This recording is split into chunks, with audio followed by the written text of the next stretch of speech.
3 महीने बीत जाने पर भी जब बेटे रामू की न तो कोई खबर मिली और न वह खुद घर आया, तो रीवा जिले के हनुमना थाना सीमा के गांव जड़कुड़ में रहने वाला रामू का बूढ़ा पिता अपने बेटे की ससुराल दामोदर पहाड़ जा पहुंचा। दरअसल जड़कुड़ निवासी 27 वर्षीय रामू की शादी दामोदर पहाड़ में रहने वाली शीला गौड़ के साथ हुई थी।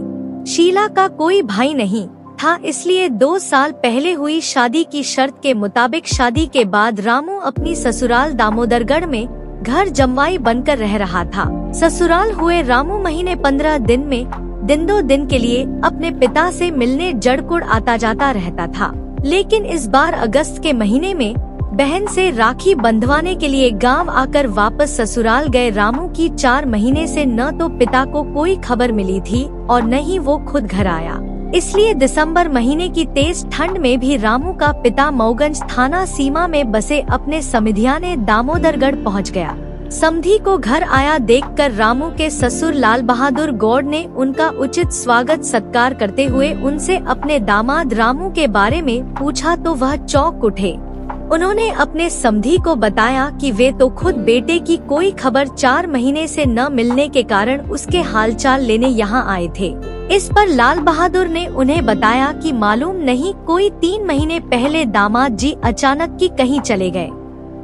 तभी से वे लोग यह मानकर चुपचाप बैठे थे कि शायद दामाद जी का यहाँ मन नहीं लगने के कारण वह आप लोगों के साथ रहने को जड़कुड़ चले गए होंगे। समधी की बात रामू के पिता को समझ नहीं आई, इसलिए उसने गांव वापस जाकर अपने भतीजे बहादुर को रामू का पता लगाने उसकी ससुराल दामोदरगढ़ भेजा। बहादुर दामोदरगढ़ आकर वहां रहने वाले एक अन्य रिश्तेदार विट्टू गोंड से मिला, जिसने बताया कि रामू 3 महीने से लापता है। चूँकि रामू के ससुराल वालों ने दामाद के अचानक लापता हो जाने पर न तो उसकी खोज खबर ली थी और न ही इस बात की जानकारी रामू के पिता को दी थी, इसलिए बहादुर और विट्टू को मामला संदिग्ध लगने लगा।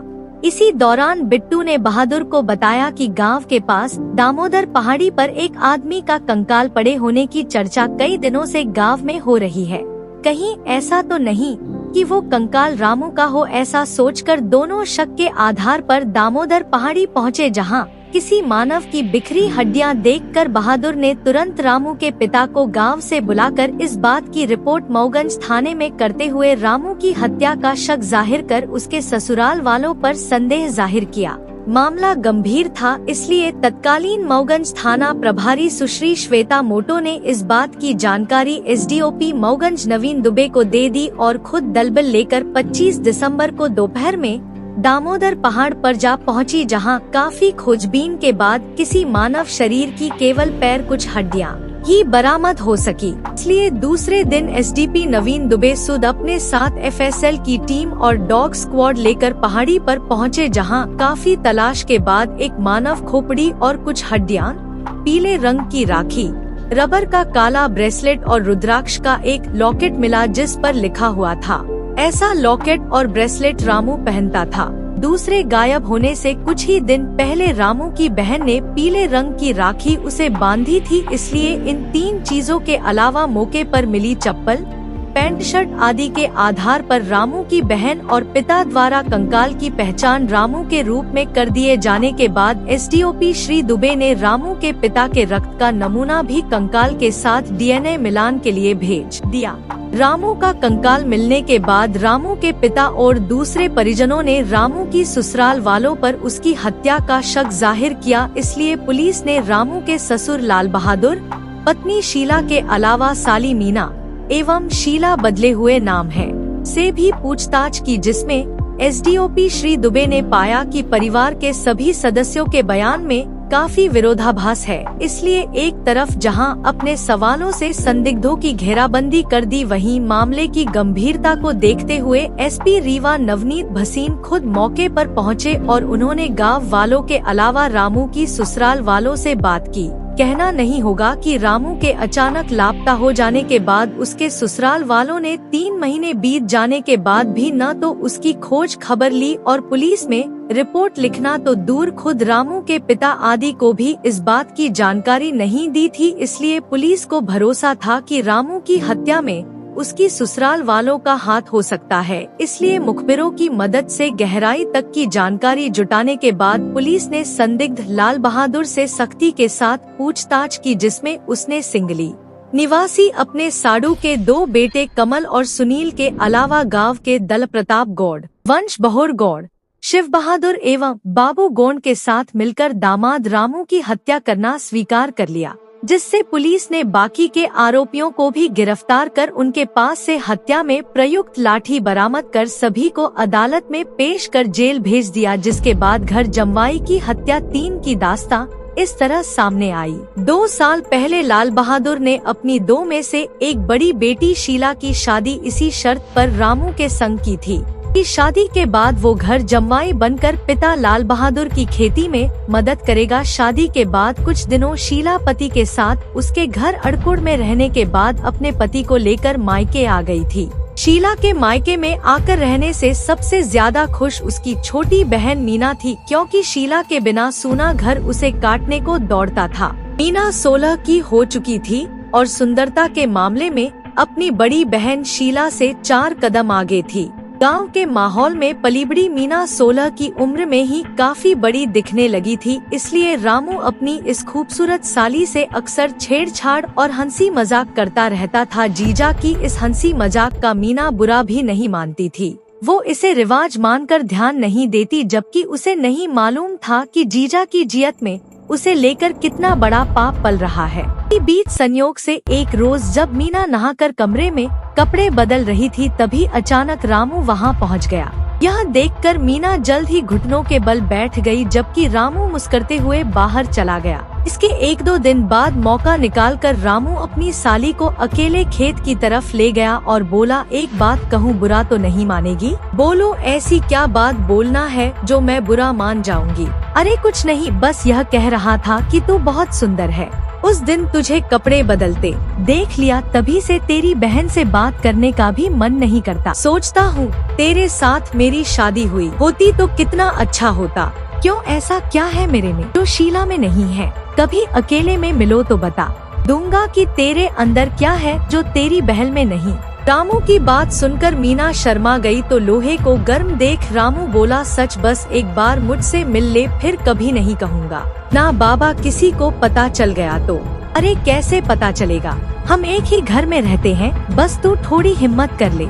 यह मुझसे नहीं होगा, मीना ने अपने जीजा से कहा। लेकिन राम सुहावन शातिर था, वह समझ गया कि उसका काम बन चुका। बस शर्म के कारण मीना हो कहने की हिम्मत नहीं कर पा रही है, इसलिए इस दिन के बाद उसे जब भी मौका मिलता वह मीना से एक बार मिलने के लिए उसके हाथ पैर जोड़ने लगता। सच तो यह है कि जीजा की बातें सुनकर मीना के मन में भी अजीब सी मिठास घुलने लगी। वो इसलिए वह उसकी बात सुनकर हाँ नहीं करती तो मना भी नहीं करती। इससे रामू की हिम्मत लगातार बढ़ती जा रही थी, जिससे उसने एक रोज मौका मिलने पर मीना को जबरन ही प्यार के सारे पाठ पढ़ा दिए। मीना जानती थी कि जो कुछ हुआ है वह गलत है, लेकिन इस बात का हल्ला कर वह बहन की जिंदगी खराब नहीं करना चाहती थी। इसलिए उसने रामू की हरकत के बारे में किसी से कुछ नहीं कहा। इसका नतीजा यह हुआ कि रामू मौका मिलने पर मीना के साथ संबंध बनाने लगा। धीरे धीरे मीना रामू से खुलती गई और एक समय ऐसा आया जब आए दिन रात के समय बीवी के सो जाने के बाद दबे पांव साली के कमरे में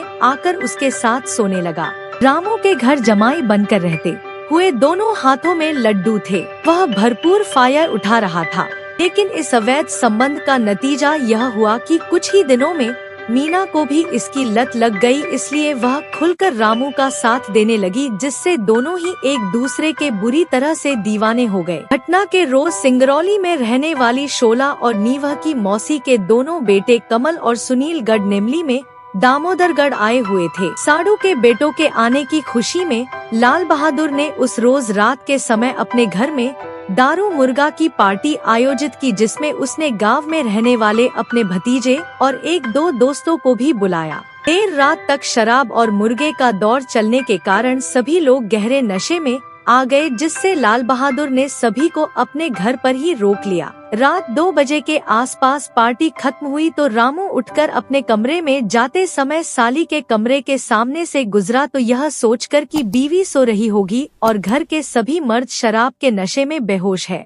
वह पत्नी के पास जाने के बजाय साली मीना के पास जाकर उसके बिस्तर में घुस गया। रामू का मानना था कि उसे माली के कमरे में घुसते किसी ने नहीं देखा, लेकिन संयोग से जब वह मीना के कमरे में दबे पांव दाखिल हुआ, उसी वक्त पीछे से उसके एक मौसेरे साले ने उसको ऐसा करते देख लिया। रामू का वह साला भी नशे में था। जवान तो वो था ही, सो आधी रात को जीजा को मीना के कमरे में जाते देख उसका दिमाग घूम गया। नशे के कारण उसे कुछ समझ नहीं आया तो वह वापस जाकर अपने एक भाई और लाल बहादुर के भतीजे को बुला लाया और उन्हें पूरी बात बताई कि सभी नशे में थे, इसलिए तीनों एक मत होकर कुछ देर तक तो चुपचाप खड़े रहे। जब उन्हें लगा कि अगर रामू कुछ गलत नियत से मीना के पास गया है तो अब तक अपने कपड़े उतार चुका होगा, इसलिए तीनों एक साथ मीना के कमरे में दाखिल हो गए। मीना और रामू तो मौका मिलते ही एक दूसरे में डूब चुके थे, इसलिए रामू को साली के साथ रंगे हाथ पकड़ लेने पर वे उसके संग मारपीट करने लगे। नशा अगर सालों को था तो बहनोई कौन सा होश में था। वह शर्मिंदा होने के बजाय उल्टे तीनों को वहां से निकल जाने को कहने लगा। इस बीच शोर सुनकर लाल बहादुर और उसके दोस्त भी मौके पर आ गए, जहां पूरी बात जानने के बाद सबने मिलकर रामू को पीटना शुरू कर दिया। देखकर रामू घर से निकलकर जंगल की तरफ भगा तो लाल बहादुर भी अपने साथियों के संग उसे पकड़ने पीछे पीछे भागा। दूर जाकर रामू ठोकर खाकर गिर गया तो पीछे से आए हमलावरों ने उसे लाठियों से पीटना शुरू कर दिया, जिससे उसकी मौत हो गई। इसलिए सभी ने मिलकर उसकी लाश को दामोदर पहाड़ी पर पत्थरों की ढेर के नीचे दबा दी और वापस घर आ गए। कुछ दिनों में राम सुहावन के अचानक लापता हो जाने की खबर गांव में भी फैल गई, लेकिन लोग यह मानकर चुप रहे कि संभवतः ससुराल में मन नहीं लगने से वह अपने घर वापस चला गया होगा। लेकिन घटना ने तूल तब पकड़ा जब 3 महीने तक खबर न मिलने पर रामू के पिता गांव में उसकी खोज खबर लेने को आए, जिससे बात निकली तो दूर तक गई और रामू की हत्या की बात सामने आने से पुलिस ने उसके ससुर सहित सभी आरोपियों को गिरफ्तार कर जेल भेजा।